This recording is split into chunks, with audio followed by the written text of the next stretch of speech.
What advice would you like to give to other, artists, creatives? What is your one piece of advice if you were to share? Don't compare yourself to other people. Just do what makes you happy. Don't do it for sales, don't do it for other people, don't do it for Instagram.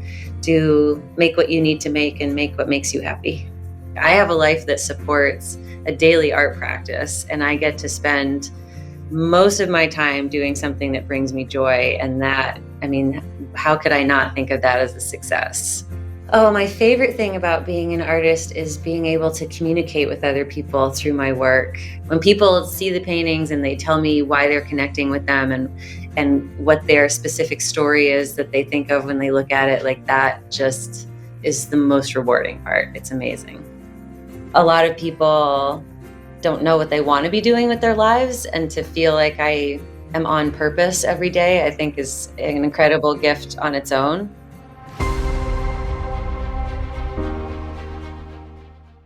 Welcome to the podcast, Catherine. Thank you. How are you doing? I'm great. Oh, wow. Okay, Catherine, for anyone who's listening to this episode, let's start with knowing you better. Can you, tell us a little bit about yourself, who you are, what you do? Sure. So I am a figurative oil painter. I live in Philadelphia, Pennsylvania. I have been working my entire career with narrative figure painting. So I really like to make large scale paintings, not exclusively, but largely of women. And I like to create, I don't use real models, so I create characters that I hope are going to be really emotionally engaging for the viewer, so that someone will walk up and just feel connected to the character in the painting. And then I try to create an open-ended narrative around the character so that people will have an opportunity to project their own story onto it. I love that. I really loved your show with Paradigm, fun and games, right? All fun and games. I absolutely love that. And I really am interested in your process and how you think because um, how can you talk a little bit about let's talk about that body of work and the show that you did, and then we'll go behind the scenes on how it came to life. So let's see. The way that I work is always very intuitive. It always starts with some play, I guess I would say. I kind of like to start a lot of canvases. I like to start with the characters always. I like to have a lot of pieces going at once so that they can all start talking to each other. And then I'll kind of bounce them back and forth between them, and themes will start to emerge, and I'll build a body of work all together like that. Um, this recent show, All Fun and Games, was my most thematically linked show that I've ever had. Yeah, and a very It's strong theme. Thank you. It was really a goal. It was really something that I was trying to push myself more towards. And it started from the feeling of it started from the moment in the pandemic when we had all been really locked down, and it seemed like our values are all getting better. Like, we were all making bread and taking care of each other, and it just seemed like our focus was slightly less consumerist, and it's like we'd all gone through this really meaningful thing together, and then it felt like restrictions lifted and we all just went back to the way things were, and it was like we had learned nothing. It was just over, and it just had this feeling of like, wait, what just happened here? Like, what? and and that feeling came from a painting that I had started. And it was kind of just started like any other painting, where I started to paint this girl, and then I started to paint all these color shapes around her. And then I started to sort of morph the color shapes into confetti falling. And then I changed her pose into this pose where her hands are up and she's looking up, and she's like, as if she's like, what, we're celebrating? Like, what is happening here? And so that painting sort of captured that feeling for me. And then I kind of grew the party theme to represent all of my kind of disease with our consumerist culture and things that feel shallow and yeah, that's sort of where the theme started from. But then the other thread that's running through the show is all these cats. Yeah, And I I kind love of that. and I developed the cat as I had done a painting. I had one painting in my previous show of a cat on a disco ball. And I realized that the cat was to me a perfect metaphor for my creativity because just like a cat, I feel like my creativity is like this very playful and generous thing that's full of gifts, but it has to come to me. I can't chase it. I can't grab it. I can't manage it. So the cats are running all through this show, representing sort of the idea of creativity or me as a creative person, or the idea of creativity sort of being performative. So those are sort of the two themes that are kind of wrestling with each other throughout the whole show. It's kooky. Yeah, it is. And how do you think, um, when you say characters, um, what do they mean in your head? Um, and how do of course they start with a thought, how that thought evolves, and how do they even come to real life? How is your process? How do you make them look like a real person? How does that work? A lot of times I start with just kind of a feeling for a face that I want to express, like just kind of an emotion. And I use bits and pieces of magazine photos as references. So I have like stacks of pages that I've torn out of faces front, faces profile, faces three quarters, faces different lighting. And then also, I've just been painting faces for 25 years now. So I have a lot of understanding of the anatomy of a face, and and then I also look at my own face for reference a lot, so a lot of the characters end up a little bit with my facial structure, a little bit like me. um but yeah, I can just sort of build a face in that way, like I can sort of cobble together the features that I want, and like as I'm painting the character, I'm really feeling the emotions of the character, so it's like maybe I'm sort of moving the muscles of my face or feeling an emotion in a way. And that, like that feeling that I have in my own face sort of translates into what I'm painting, if that makes sense. It's like making of a movie.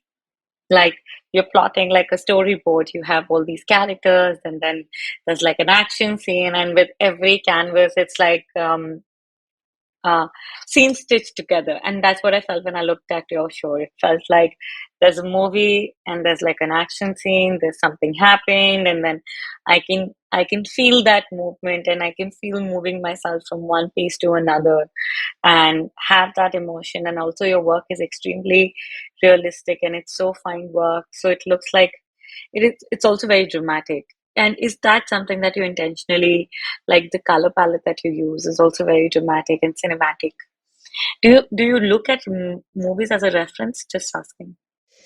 um it's interesting that you say cinematic because I've often thought of them as being theatrical, more like the theater, because I think I use a lot of lighting that's almost like stage lighting. It's like very directional and high contrast. And also, I think a lot of my paintings have sort of a shallow depth of field. So it's like they're taking place on a stage almost. Like I don't tend to do paintings that where you are like really looking out over a big vista. And also, I think it's relevant that one of my very first art heroes when I was a teenager was the painter Edward Hopper. And I think that he has, in some of his paintings, especially of like figures in those like brightly lit office interiors, that they have, it's kind of a similar space and similar lighting and like that similar sort of haunting single figure narrative. So that was definitely an influence for me. I love that. And you've been doing this for 25 years. I just want to ask, like, in the sense of where your work is today. I just want to go a little back in time and see like the progress. I think sometimes what we see is just the today versus there's like a huge years of work in progress that has been made slowly and steadily all over the years. What do you think was the hardest thing for you all these years, in your own creative journey? Did you ever think of becoming an artist yourself, or like was this intentional? Yeah, oh, very much so. I mean, I've known since I was a teenager that I wanted to be an artist. And I've always felt really blessed to have known that early and to have never had any doubt that I'm on the right path, because I think a lot of people don't know what they want to be doing with their lives, and to feel like I am on purpose every day, I think is an incredible gift on its own. Um, I think some of my biggest challenges have really just been with getting the artwork out there enough, having the confidence in the artwork. And I do think that my work has evolved pretty steadily over the years in a pretty predictable way. But I think just in the last couple of years, I'm getting a little more adventurous with color. I'm pushing myself harder with having themes between the paintings, which is actually, like, I always thought that might be limiting, but now I'm feeling like that's actually just sparking more and more ideas. Like, it's like energizing me more. Um, and now, like, so this recent show is definitely the most colorful work that I've ever done. Yeah, a lot of other work are pretty like dark and toned down. It was pretty dark in the past. Yeah, I used to use a lot of black and blue paint. And now I'm just beginning to get into the studio again to start my next body of work.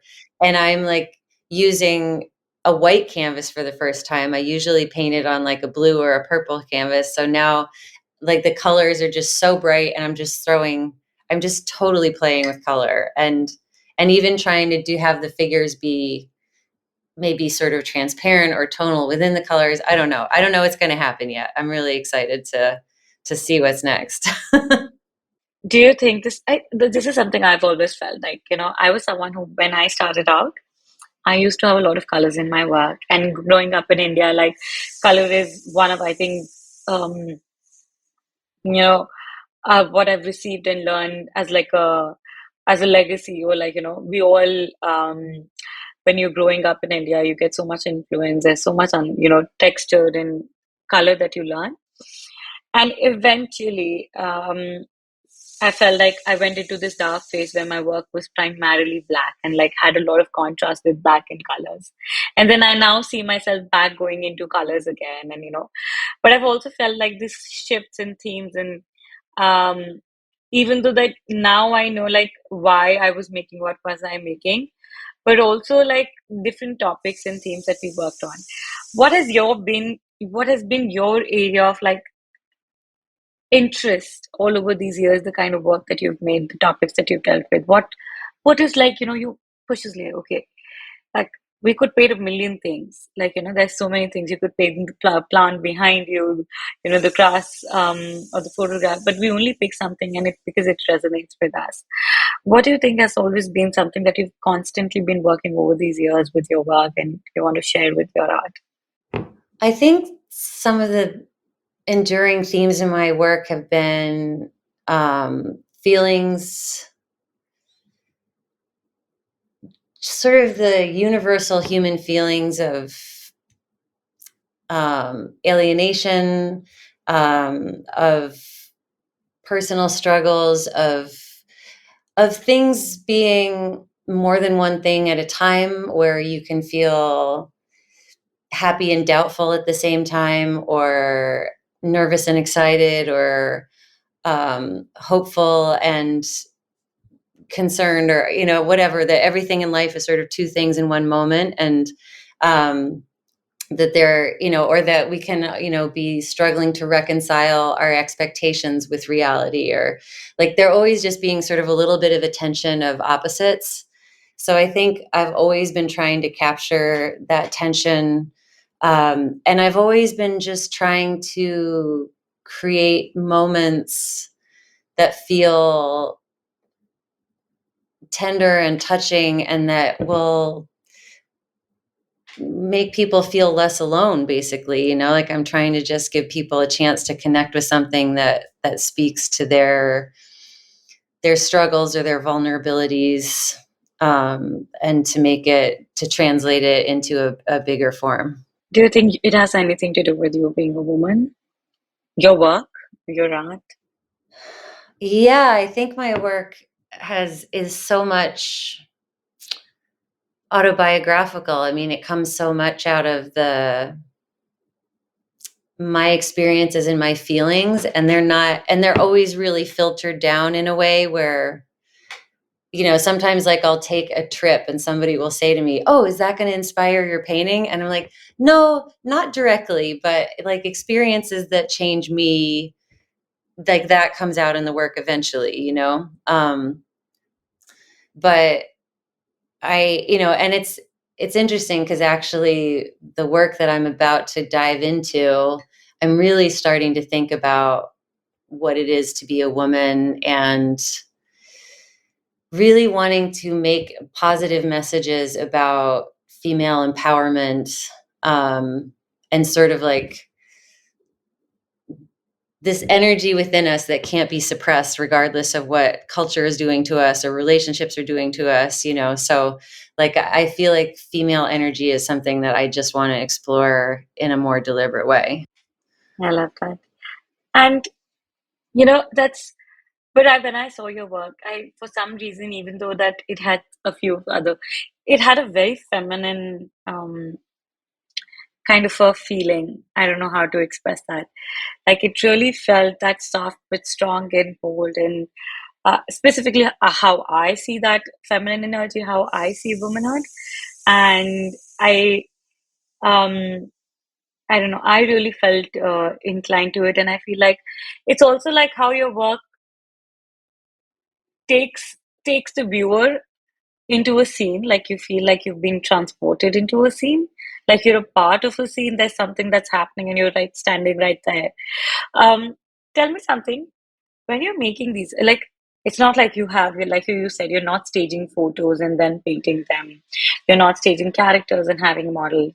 So I'm probably thinking it's like collaging things in your mind. Okay, this is a magazine piece, then okay, and I need to add confetti. So it's a lot of mental collaging. And then you don't know anything was coming to life until it really comes to life and you see it and you look at it. So, how do you connect with your own work in that sense and like making these hyper realistic, like really close to real scenes? Um, how do you do that? Okay, so I guess I think of it like I feel like each painting is like a puzzle to solve, and I have to figure out what all parts need to come into it in order to make it visually interesting, or maybe I need to bring in an additional prop or an additional symbolic element. I feel like I almost sort of add layers. I add like narrative layers to the paintings, um, until I feel like there are enough things about it that are intriguing that people will have things to bounce off of. And then also, I think of the title as the last opportunity to add a narrative layering. So I always like to create also an intriguing title that maybe will throw people's interpretation off in a different direction too. And when you're doing that, like, um, how is your process? Like, are you a more intuitive person, or how you're a lot more planned? Like before going into the canvas, you know what you want to build, or it's like you're adding and like you figure like, okay, there's a room, there's a person. How about me adding this and then that, or a little bit light, a little bit confetti? Like how do you think about that? I almost never plan it anymore. I used to sketch and plan it out, and now, So all of this is very intuitive. yeah, it is. And like literally sometimes I might have the idea for the figure and some other part, but I never have the whole thing planned. And then usually it has to hang on the wall unfinished while I work on other things. And then as I'm looking at it every day, I'll like start to see what else needs to be in the painting. But it's so intuitive. Like it literally just, it feels like it just tells me what it needs. And that's what I mean. Like I just force it. Like I have to give it time to tell me what it wants to be. I love that. You know what I was also thinking, like um your show. Um, and the feeling of post a show. Um, I think it's a very good metaphor to compare like both of them. Like, how does it feel after having after having a solo show? It's pretty much um the kind of feeling that you convey in your work. Do you agree to that? It's like it's like a mess all over the floor, and like there's it's like a huge party that you've been working on, and there's like and then everything's gone, and then only bits and pieces left. Um, and when I was looking, and I saw one of your posts on Instagram that said that I always I when I had my show recently, and I was like I knew I needed a break. I knew I didn't want to see anything from my studio for a couple of days because I needed to create like a new, fresh chapter, And I think I still am feeling like I've not reached there. Um, but it made me feel just the same way that your work depicted, your that series depicted, like the aftermath of like there's excitement, but there's also like I need to clear this mess up and I need to like pack my bags and find another place to be in for the next few days. How have you been dealing with that? Yeah, and there's always like a feeling of deflation. I think also, like you put so much energy and so much heart into a show. Oh my gosh, and all of your focus and all of your energy, and then the opening is so exciting, you get so much attention, and then it just feels like the month goes by so quickly, and you're like, "What? It's a year and a half worth of work, and it's over in 3.5 weeks." And it just feels like it's a blink of an eye. It's like that also. Like, don't you think it's like we have one birthday? Yeah, totally. How are you dealing with this void and this aftermath of having a solo show? I always need to take a significant break after I have a big show because when in the 6 months leading up to the show, I will be painting 10 hours a day, like 6 days a week. Um, and so once the show's up, I just have to like rest, travel, just be a human, just do other things for a month or two. And also I have to kind of give myself a chance to live some life and feel inspired again. It takes a little while to kind of integrate what I might want to paint about next. I couldn't possibly just dive right into something else, need some time. Do you think about like what kind of a person are you? Like, do you once you've done a body of work, are you now on to the next like mentally as well, or you take that time and you let it come to you? So to some extent, I want to take the time and let it come to me, but then at the same time, I feel like I have to start working because I work in such an intuitive way. Like I kind of get ideas from working. So like this time I was really hoping that I would have like a huge aha and be like, now I know what I want to do and I'll march into the studio and do it. But at a certain point I just started to feel really crummy because I hadn't been painting in a while and it's such a big part of my identity. So I was like, I just need to get to work. How many days have you not been there in the studio after the show? I didn't paint for 2 months. I didn't even feel like I felt like myself anymore. But I think we do need that time to I think as artists we're always in the studio. Our studios are more than physical spaces that are mental spaces that we're constantly looking at things and absorbing and so even though we feel and I'm going to ask you this question, but if we feel guilty a lot of times is because we feel like, oh, we have to, but to be working we have to be there instead so many times that we're actually working off the ground. What is your biggest guilt as an artist? Let's talk about that. Oh, my biggest guilt is about the business side of it because I have zero desire to do any of it. I don't ever want to be on social media. And I feel like I don't have any right to be disappointed with, my career or anything if I'm not doing more effort with the business side. So that's definitely the biggest guilt that I feel. I really don't feel any guilt about making the art or not making the art. Like that feels pretty natural to me. The business part doesn't feel natural. Okay, and what do you hate the most about being an artist? I hate how difficult it is to make a living at it. I mean, I've been doing it for 25 years and I'm still working in a restaurant a couple days a week, and I've had Yeah, to, um, I used to feel like, oh, I'm not a successful artist until I'm making 100% of my living from it and I'm only yeah, painting full time. And I've recalibrated my definition of success to be like, I have a life that supports a daily art yes, practice and I get to yeah, spend most of my time doing something that brings me joy. And that, I mean, I like how that. could I not think of that as a success? Yeah, absolutely.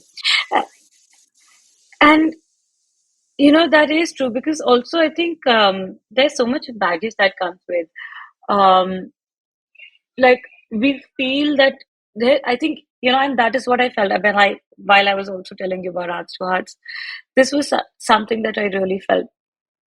Things around me, there was a certain expectation of how artists are, how a successful art career looks like, um, what a stable career looks like, what even being an artist looks like, the kind of work that you're also making and like all of those things. And I think because of that, there's so many artists who always struggling in the sense of I think we're always justifying our own selves also, but also as per the standards of other people. Um, and not I think it's a blessing that we're being able to have a career by even if you have something on the side that enables us to do this, or if you're making your art 100%, even that, like, there are so many possibilities, and all of them are legit, and all of them make you an artist. And even if you're not selling, but if you're making the work that you want to make, you're still an artist. But there's so much of self-doubt that we have within us around that area, that half of us are always struggling with that, and are probably not being able to tap into our best potential. Yeah. And I think that it's so easy to fall victim to comparison. We're always comparing ourselves to other artists, and especially with social media, you know, you have so many artists at your fingertips to compare yourself to, and obviously what you see on social media is not reality. So you have no idea what's going on in somebody else's life. Like, you could look at them and be like, oh, they're so successful, they have everything I want, and you don't know if they have a job, you don't know like what's really going on. And also, like, no two people are making the same art, so it's always apples and oranges in terms of the art. Like, it's just so silly that we do that, because art is so personal and so individual, and there are just so many factors that go into one person's success versus another person's success. I love that. No, that's true. And what is the most beautiful, something that you love about being an artist? Oh, my favorite thing about being an artist is being able to communicate with other people through my work. I get so much joy from making it, but I feel like the process is not complete until the paintings go out into the world and people can interact with them and communicate with them. And I really feel like that's when the paintings are finished, and that communication aspect is the most meaningful part to me. And when people see the paintings and they tell me why they're connecting with them, and what their specific story is that they think of when they look at it, like, that just is the most rewarding part. It's amazing. I love that. What are you working on next? Where do you see 25 years? Actually, it's a long time, and Mhm. that's a lot of time put into in the studio, in your work. Do you have like anything next that you want feel like you know you feel like, okay, this is what I want to go forward in, and it couldn't literally be like just the work that you're making, but just seeing yourself as an artist. I feel like after all these years, the things that I'm trying to push myself towards the most are being looser and more free and having more play in my work.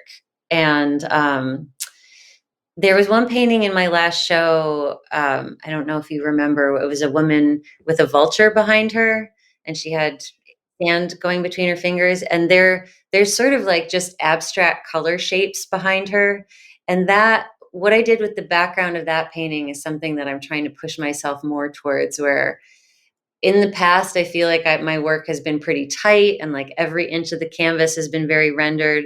And I really want to move towards having more abstraction, sort of working with the figures, so that I'm like to kind of find the line where there's enough representational things in the painting to tell the story, but then as much as possible is kind of vibrant color and what kind of feelings can be communicated through different choices of colors.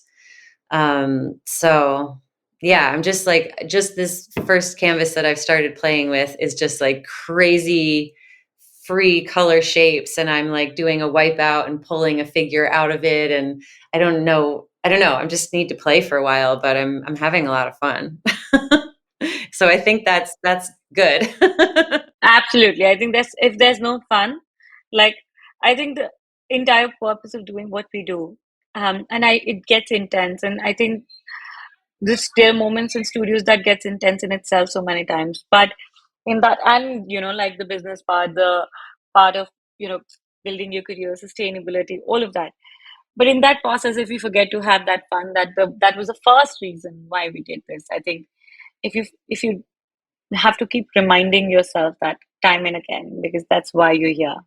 Absolutely. And it's so funny that we can lose track of that, but especially if you're trying to make a living from your art and you get so focused on like, I need to make a successful product that somebody's going to want to buy, that you can lose track of just the joy of it and how happy it makes you. And so the paintings that I had in my recent show of all the cats leaping in front of the glittery curtains, like those, like that was kind of about that, like asking my creativity to perform, like asking the creativity to pay the bills. I love that. I love how also I think this conversation with an creative work is so much beyond we think. Like it goes on. There's so many work that I may have made so much in the past, and or when I look at someone else's work, and probably that's like if you've made this show now, and if I would have been seeing it for let's say 2 years later, the conversation and the things that you can see into it, and that the how much it speaks to is just way beyond when we see about how much you've shown it, or like it's a life that it lives on its own, and it keeps telling you its story, different stories time and again. Hmm. Yeah, I mean, I hope so. That's what I feel like. It's so amazing when somebody decides to buy one of my paintings and they're going to take it home and have a relationship with it, and that it's going to evolve over time, like what they can see in it, and like that's so cool. What is your studio aftermath, and what does like uh, a typical day for you in your life looks like? How do you manage your creative work, your job, and then also feeling inspired and like fueling yourself as well? I mean, it's just great to have consecutive days in the studio, and I like putting in really long days. Like I like waking up, getting exercise out of the way, um, painting. Like I'm not really a morning person, so I'll usually do like exercise and chores and computer stuff in the morning, and then maybe I'll get painting by 11, and then I'll paint through the afternoon, take a break for dinner. I always really get a second wind at night. Like I really like painting, like from 8 to 10 p.m. are great hours in the studio. Um, and then I also really need some social interaction if I'm in the studio for a couple days alone. It's a really nice balance to get to see friends. Um, and yeah, and also like if I'm only working at my job 2 days a week, which is the ideal balance, then I'm actually happy to get into a busy environment, and see my coworkers. So You do have an assistant sitting right here on your lap. Am I? yes, That's a cat. this is my muse, Ah, Eloise. oh my And she's a goodness. So very, that very is. good studio companion. Oh my God. That is so. This is the star of the show. Yeah. Well, no, the show was started. I just got her a year ago, so the show was underway before she came along, but So you manifested her via your show. I did, exactly. I did. I love animals. I think they're just such great soul partners, I think. Oh, yeah. Oh, a Okay. relationship with an animal is such a special thing. Ah, yeah. And it's, I think, a privilege that I think we all should experience in our life. Yeah. Okay, I have a quick rapid fire for you. Are you ready? Okay. Okay, you have to be quick and fast. What inspired you to become an artist? I think it's something that I always knew, and I always think it's amazing that when I was in high school and I was trying to decide where to go to college, like asking myself, what do I like the best wasn't the right question, but I somehow knew to ask myself, what can I not live without? And at 16, I knew I couldn't live without art. So Wow. Love that. One thing you want to convey through your work in the arts. I want to convey that we're not alone. If you could have a studio anywhere in the world, where would it be? Oh gosh. I would love to have a studio on the coast of Maine. Oh, wow. What is the most important lesson that you've learned in your own career so far? Oh, let's see. Um, not not to get discouraged, to just believe in myself and keep going. What is the best piece of advice you've been given by another artist? I got some really good advice from my mentor once, about those times when it's just not clicking in the studio and you feel like you don't have ideas and you're struggling. And he calls that being in a trough, and that that's just a natural part of the process. And he says it's a trough, not the truth. So I always remember that when I'm in a lull and painting is not going well. It's a trough, not the truth. Can you share one of your most rewarding moment as an artist, something that you really cherish, love, keep close to your heart? I think, I mean, this has happened a few times, but occasionally someone will send me a photo of their child seeing my show. And there's something really amazing about watching kids interact with my work, and they always end up acting it out. And I feel like if a kid can step into the world of my painting, then that's a good sign. That means like that it has an immediate entry point. Yeah, yeah, I love that. I also saw one of your recent photographs, I think, of the show, which had a lot of children. Hmm. Okay, one last question. What advice would you like to give to other, artists, creatives who are listening to this episode? What is your one piece of advice if you were to share? I think my best advice is don't compare yourself to other people. Just do what makes you happy. Don't do it for sales, don't do it for other people, don't do it for Instagram. Do make what you need to make and make what makes you happy. Absolutely.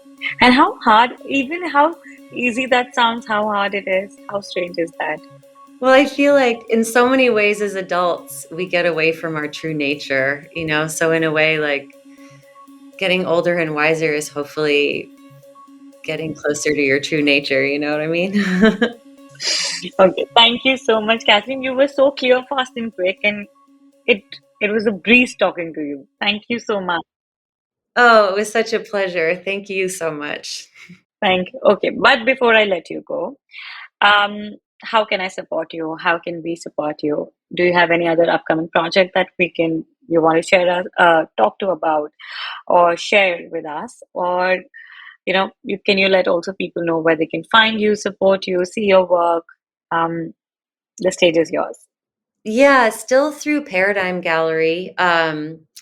We are still doing more events in connection with the show. We're doing this really beautiful event in a couple of weeks called All Fun and Dinner, where we're having a guest chef cook a meal. We're rehanging all of the artwork for the event. And it's going to be kind of in tying up in with the theme of the show. Like it's going to be a night all about quality and connection. Like we're going to ask people to check their phones at the door and just really like meet each other and talk, and we're going to talk about the work. And so I think that's going to be really cool, and I would love for people to know about that and buy tickets. um, and yeah, and then they can still continue seeing the work through Paradigm, and then just gonna have to stay tuned for what I have next.